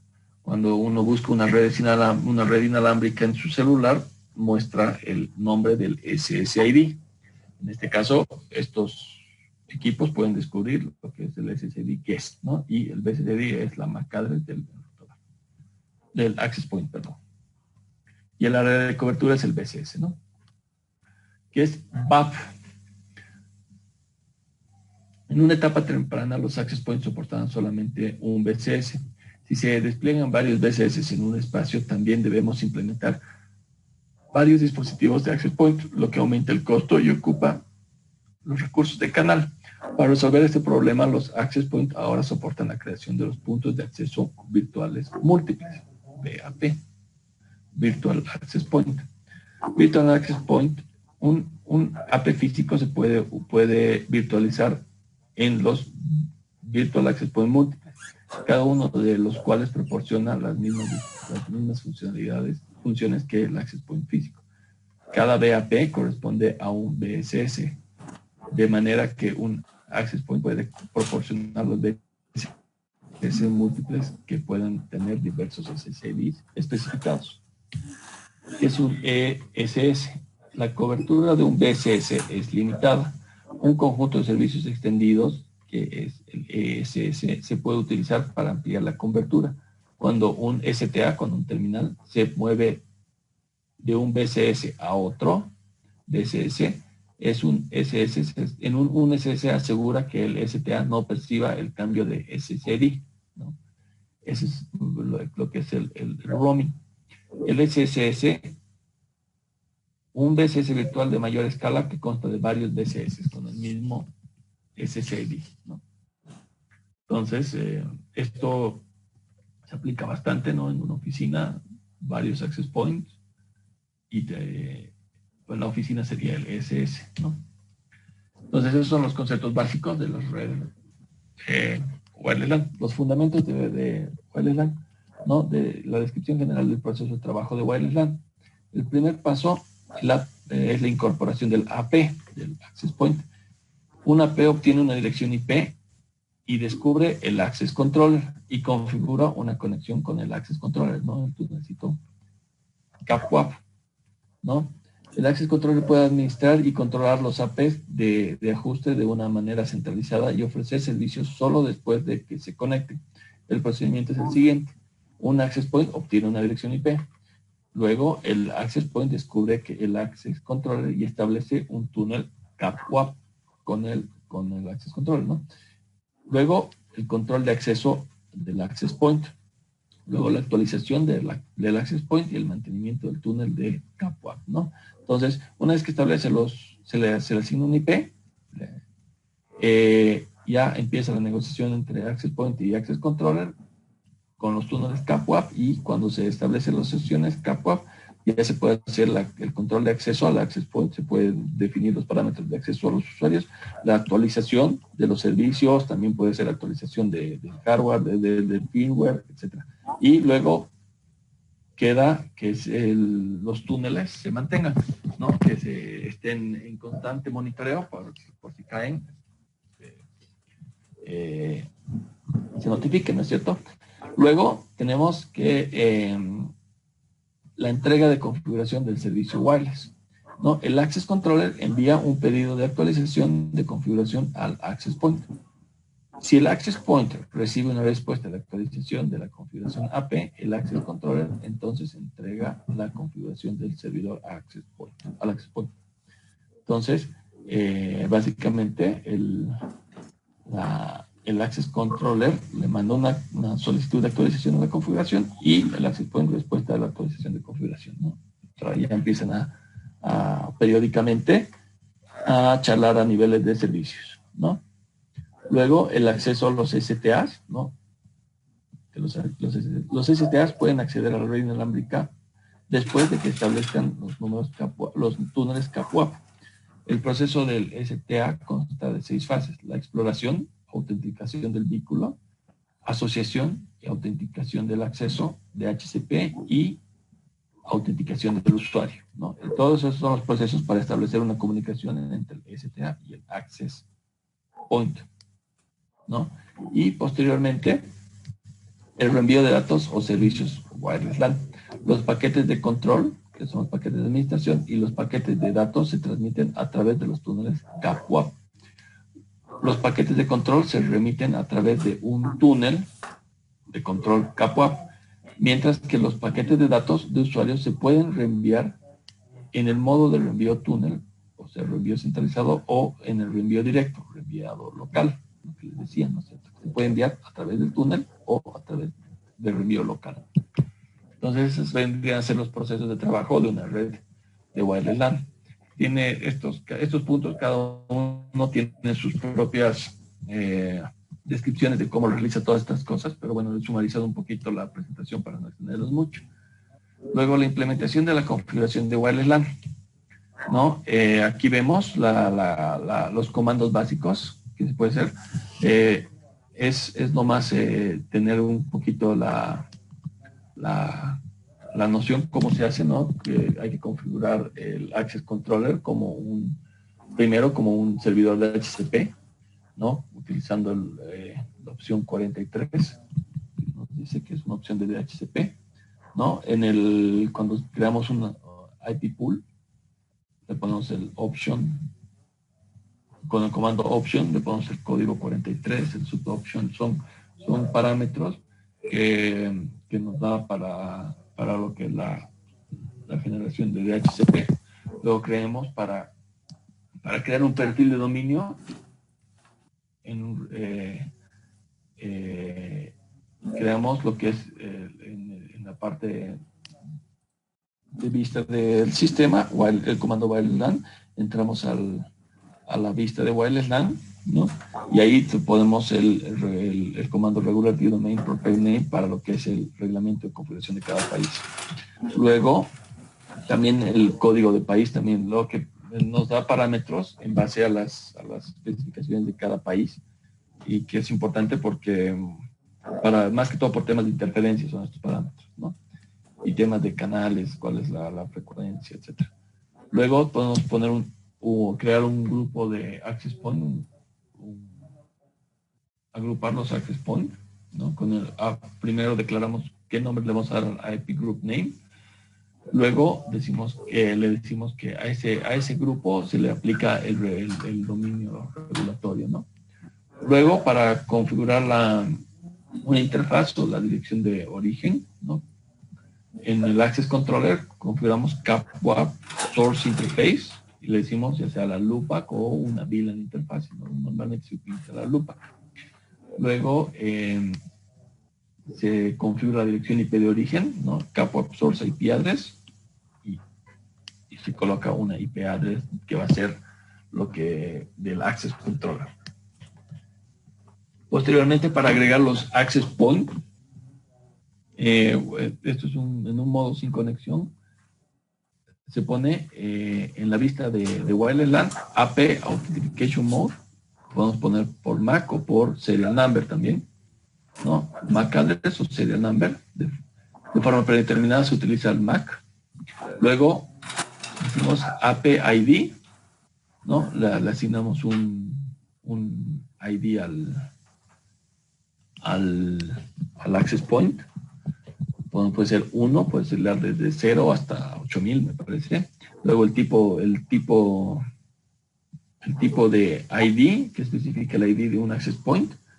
Luego el tipo de access point, que especifica, bueno, el tipo de access point, la MAC address del access point, el serial number del access point, ya sea, si has, dependiendo cómo has configurado lo anterior, puedes poner la MAC address, el serial number, o ambos, ¿no? Luego se pone un access point name, se le asignan nombres, ¿no? Y luego le ponemos, le decimos que este access point va a pertenecer a tal grupo con estos comandos APID y el ID, y le damos que pertenece al grupo 1, ¿no? Luego, para verificar la configuración de que está el access point integrado, damos el display access point, ¿no? Entonces, y estos son los comandos de configuración básicos que tenemos para configurar lo que es el radio, si vamos a utilizar los canales de 20 MHz, 40, 80, etcétera, o hasta 160, miren, eso no me acordaba. Para las frecuencias de 5 gigas, etcétera. También se puede setear lo que son las ganancias de las antenas, cuando son los smart antenas y los equipos soportan, ¿no? También ponemos la potencia de transmisión de un radio con IRP, ¿no? Un valor de IRP. Luego también podemos setear algunos parámetros para la distancia, el coverage, la cobertura de radio, y la frecuencia de funcionamiento, ¿no? La frecuencia 2.45 o varios, ¿no? O ambos. Podemos crear perfiles para lo que es para lo que es el radio 2G, ¿no? Y también asignarle a grupos, ¿no? Enlazar el perfil a un grupo. Luego también los servicios VAP, ¿no? El perfil VAP, para introducir los servicios VAP, ¿no es cierto? Y para el reenvío de datos podemos decir que sea en modo directo o por el túnel, ¿no? Si va a ser a través del túnel CAPWAP o de forma directa. Y los servicios de VLAN que van a tener, ¿no? El servicio VLAN, qué VLANs van a ver, o puede ser tal vez un pool de VLANs, ¿no? También se pueden aplicar perfiles de seguridad, para proteger lo que es la red, ¿no es cierto? Entonces también eso se puede ver con varios comandos de el nombre del SSID, que es también importante, lo podemos setear desde el Access Controller, todo esto desde el Access Controller, ¿no es cierto? Luego también podemos ver el perfil VAP, ya hemos visto, información VAP para SSID. Y bueno, las soluciones wireless LAN de próxima generación, que nos dice que todos son el mismo escenario. Utiliza soluciones personalizadas basadas en escenarios para escenarios de aplicaciones complejos y diversificados. Soluciones complejas de implementación y gestión de wireless LAN para redes de campus y redes sucursales, ¿no? Cuando necesitas un ancho de banda alto. El protocolo 802.11 AC Wave 2 con cobertura de radio dual de 5 GB hasta 3.46 GB de ancho de banda de acceso inalámbrico. Huawei es un contribuyente de clave estándar para lo que es el 802.1 AX, lo que es el Wi-Fi 6, con una velocidad de radio única de 5 GB hasta casi 10 GB. Roaming y múltiples protocolos inalámbricos de QoS como Wi-Fi multimedia, el WMM, para garantizar lo que es el QoS, ¿no? La calidad del servicio. También nos brinda una alta seguridad, donde los modos de autentificación y cifrado convencionales como el BWPA, BWPA2, BWPA3 y el WAPI son los métodos de seguridad. y la detección de instrucciones inalámbricas. También soporta lo que es la identificación por portal y la autentificación por 802.1x, que es el protocolo para autentificación de usuarios a través de MAC address. Luego, la fácil implementación nos dice que los access points soportan lo que es el plug and play, la actualización automática, selección automática de canales, velocidad dinámica y ajuste de potencia y equilibrio de carga, ¿no? Todo eso automáticamente nos puede hacer, nos recomienda el access point. Luego los IoT, el Internet of Things, el Internet de las cosas, que soportan los IPs, y los APs con antenas de alta densidad incorporadas, simplificando la instalación y permitiendo un despliegue rápido para los equipos que van conectados a estos access points. Y los puntos de acceso admiten administración de la nube y pueden trabajar en modo de doble pila, el dual stack, para cambiar los problemas entre los nodos de administración y los de las nubes, ¿no? Entonces, estas son las soluciones wireless LAN. Estas son las, los aplicativos para los distintos protocolos, ¿no? Wi-Fi 4, normalmente para una oficina inalámbrica, redes sociales. El Wi-Fi 5 ya te soporta para videovigilancia, videos HDs, la aula electrónica, videoconferencias, ¿no? Y el Wi-Fi 6 te soporta para videos 4K, diagnósticos 3D, ¿cómo se llaman estos lentes de realidad virtual? ¿No? Entonces, mayor capacidad y bueno, que será lo que nos espera en el futuro, ¿no? Aquí hay una pequeña diferencia entre el Wi-Fi 6 y Wi-Fi 5. Básicamente, Wi-Fi 6, para lograr esta tasa de 9.6 gigabits, lo que hace es aumentar la modulación de Wi-Fi 6, de la modulación del ancho del espectro, ¿no? A una modulación de 1024 QAM, y utiliza lo que es el 8x8, el multi-user MIMO, ¿no? Luego, que es 4 veces más que el Wi-Fi 5, ¿no? Wi-Fi 5 llega hasta 256 QAM en modulación. Luego, utiliza las novedades que utiliza el protocolo OFDAM, que es una forma de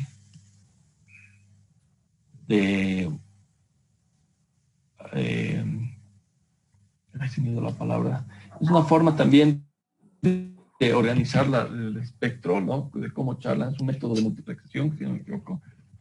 Y eso puede asociar hasta 1024 usuarios por access point, ¿no? Esa es una que es más alta que normalmente un access point de Wi-Fi 5 soporta hasta 512, los más altos, ¿no? Los más poderosos. Luego reduce la latencia justamente por utilizar este protocolo OFDMA. Y a su vez también tiene el TWT, que es el Time to Wake, más o menos es algo así, ahorita no recuerdo, que optimiza el consumo de energía, pues ya que mientras básicamente el equipo está en un modo sleep hasta que un STA le pide que se utilice, entonces recién se prende. Entonces, en ese tiempo que está dormido, si quieren, no está generando cobertura, entonces no está generando cierta cobertura, entonces optimiza el tiempo de energía. Entonces, bueno, básicamente una red de campos de próxima generación está basado cuando se tiene un equipo que, bueno, en el caso de Huawei es el iMaster NC, que básicamente es un controlador inteligente que utiliza inteligencia artificial. Más que todo se utiliza cuando ya es una red orientada a SDN, el Software Defined Network, ¿no? Y muchas veces este iMaster en sí es un complemento muy bueno, porque ya de forma inteligente te calibra todo lo que son los access points, los access controller, y te hace un conocimiento de toda la red, no una sinergia entre toda la red. Entonces ya son redes basadas en software y bueno, son soluciones como Huawei. Tenemos las soluciones Cloud Campus que integra todo esto, ¿no? La parte de del controlador que hace management, no solamente hace gestión, sino también controla y también analiza la información, permitiendo tomar decisiones por su propia cuenta en base a las estadísticas, y todos los equipos relacionados a una red de campus que se administran con este administrador, ¿no? Que es el iMaster en sí. Esto les comento porque, bueno, son tendencias de las redes de próxima generación, y ya están comercializando altamente para una red de campus, por ejemplo, ¿no? Y por último, bueno, tenemos el resumen, ¿no? Que vemos que la tecnología Wireless LAN permite a los usuarios acceder fácilmente a una red inalámbrica y moverse libremente dentro de una cobertura de red inalámbrica, eliminando las limitaciones de las redes cableadas. En este curso hemos aprendido las tecnologías Wireless LAN en redes empresariales, incluidos los conceptos básicos, los fundamentos, las arquitecturas de red, la implementación de la configuración y las tendencias de desarrollo de tecnologías Wireless LAN. Entonces, bueno, hoy día hemos alcanzado a terminar este tópico más, que son las redes wireless. Lamentablemente ya no nos alcanza el tiempo para continuar. Justamente por eso hemos pedido que se mueva, porque tenemos una reunión laboral más tarde. Entonces, ya estoy casi sobre la hora, pero muchas gracias a todos. Por favor, estudien el material que les estamos dejando. Tiene el material de todo lo que viene, ¿no? Del 7 hasta el 11 incluido, y es también material que entendible y se puede estudiar fácilmente de eso. De ahí van a salir todas las preguntas para el examen. No se asusten del examen, el examen no es muy complicado. El examen no va a tener muchas preguntas sobre los puntos del 7 al 11, eso voy a verlo, pero denle una mirada, por favor, estúdienlo, porque es importante. Más que todo, ahí vamos a ver más adelante. Me hubiera gustado a mí terminar con los conceptos básicos del WAN, porque también es algo importante, pues, dentro de las redes. En este curso es bien importante conocer esto. Y ya los demás puntos, que son las redes OEM, los conceptos básicos de IPv6, SDN, ya son unos tópicos que ya más que todo introductorios. Entonces, que normalmente estos conceptos se ven a profundidad en los próximos cursos, que es el HCIP de Datacom, donde ya se entra a mayor profundidad, pero como les digo, los siguientes conceptos son ya un poquito más introductorios. Inclusive este de Wireless LAN que acabamos de ver ha sido bastante introductorio, porque inclusive hay un HCIA exclusivo para Wireless LAN. Entonces, lo que hemos visto es bastante introductorio, como han podido ver, pero nos da una noción de cómo funciona una Wireless LAN. Rodri, disculpa que te interrumpa. Claro, hay un tema que está pendiente y tal vez lo podíamos aclarar ya contigo para ir finalizando esta sesión, y que es muy importante que los docentes lo conozcan. Sé que no está la gran cantidad, pero por favor quisiera también la colaboración de cada uno de los presentes que está en este momento.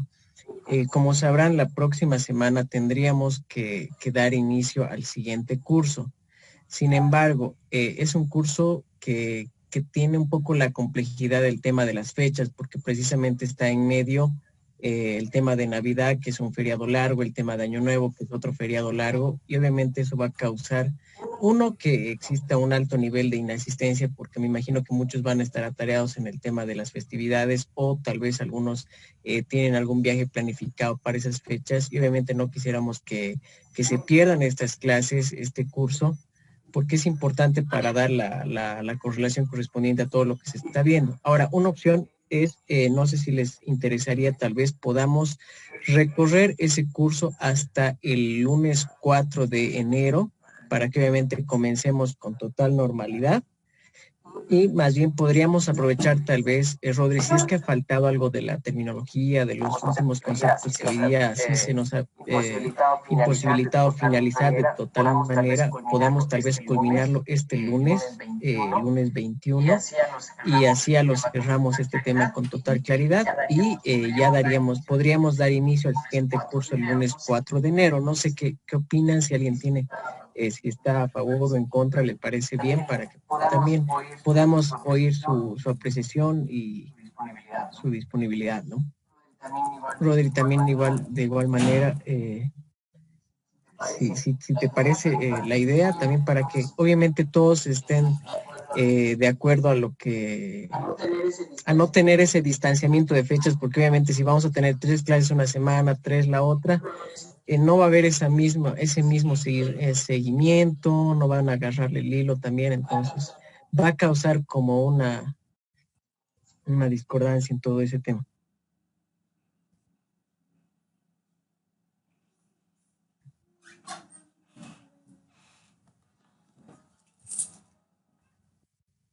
Perfecto.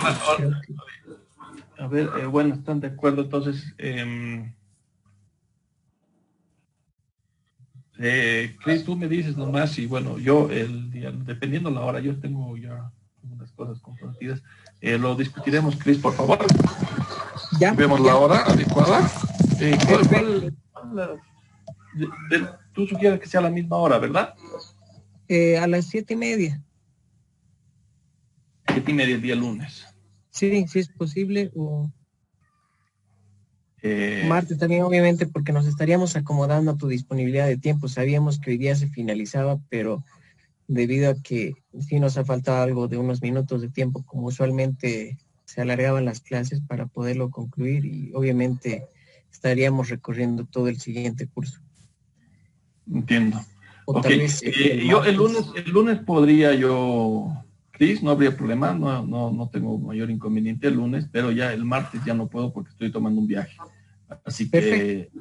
que el lunes ya puedo dar el último tópico que quería hacerlo, que era igual el de redes One, ¿no?